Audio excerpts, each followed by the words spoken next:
Praise the lord. దేవుని నామానికి మహిమ కలుగునుగాక. దేవుని నామం పేరట మీకు మీ కుటుంబ సభ్యులందరికీ ప్రభువైన యేసుక్రీస్తు నామములో శుభాభివందనములు. టుడే గాడ్ ప్రామిస్, ఈరోజు దేవుని వాగ్దానము, he shall never suffer the righteous to be move.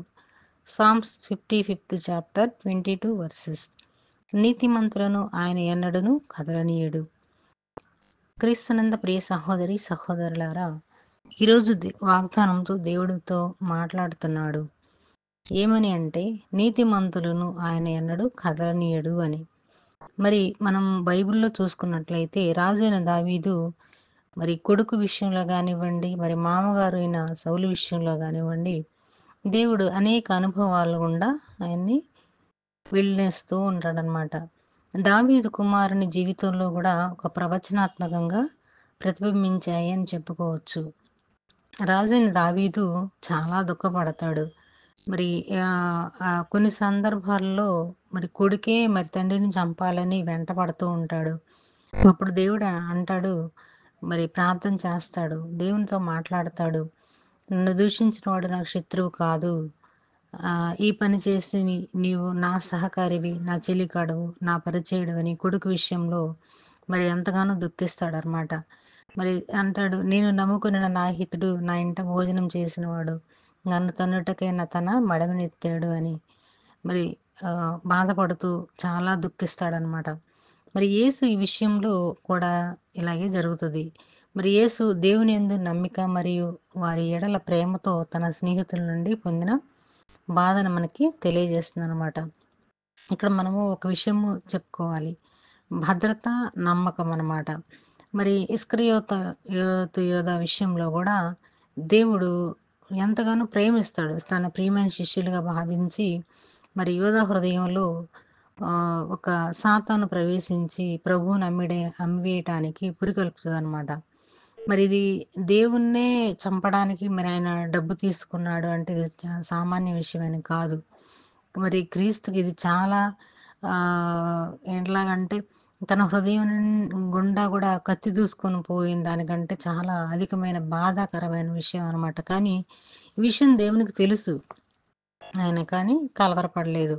మరి తండ్రి తన చేతికి సమస్తము అప్పగించాడని తెలుసు. తాను దేవుని యొద్ద నుండి బయలుదేరి వచ్చాడని, మరి దేవుని యొద్దకు వెళ్ళవలసి ఉందని దేవుడు ఎరిగి, మరి దేవుడు ఈ విషయం ఇస్కరియోతు యోధ అప్పగిస్తాడు, మా సిలువకు అప్పగిస్తాడని తెలిసి కూడా దేవుడు మౌనంగా ఉన్నాడు. మరి యోధ ఆయనను శిక్ష అమలు చేయవారికి చేతికి అప్పగించినప్పుడు దేవుడు మరి తెలుసుకున్నా కూడా ఎటువంటి సందేహపడలేదు. కానీ ఆ దేవుడు చూపించిన ప్రేమను ఎప్పుడు కూడా అదే ప్రేమతోనే ఆయన్ను ప్రేమించాడనమాట.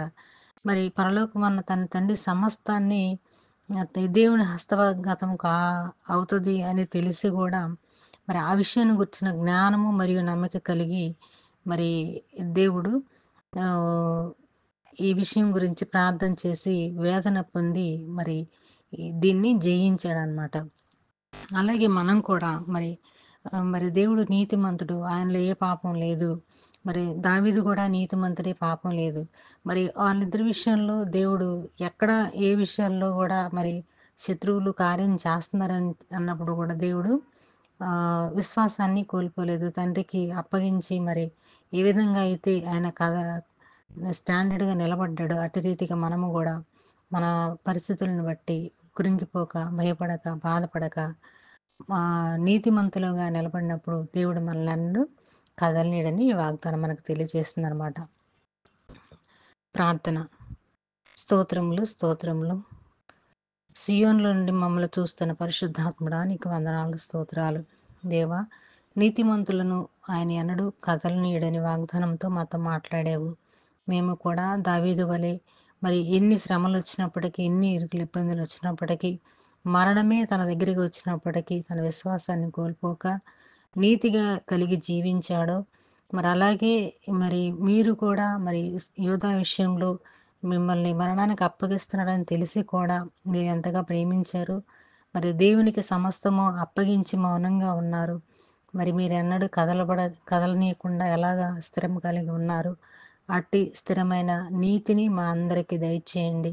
మేము కూడా నీతిమంతులముగా ఉండి నీ యందు విశ్వాసం కలిగి నిరీక్షణ కలిగి ప్రభువా మరి బలహీనముగా కాకుండా బలవంతులుగా ఉండుటకు సహాయం అనుగ్రహించమని, ప్రతి ఒక్కరిని నీతిమంతులుగా తీర్చిదిద్దమని, ఈ వాగ్దానం ప్రతి ఒక్కరి జీవితంలో నెరవేర్పు కలిగించమని యేసుక్రీస్తు నామములో అడిగి వేడుకొని పొందుకొని ఉన్నాము తండ్రి. ఆమెన్.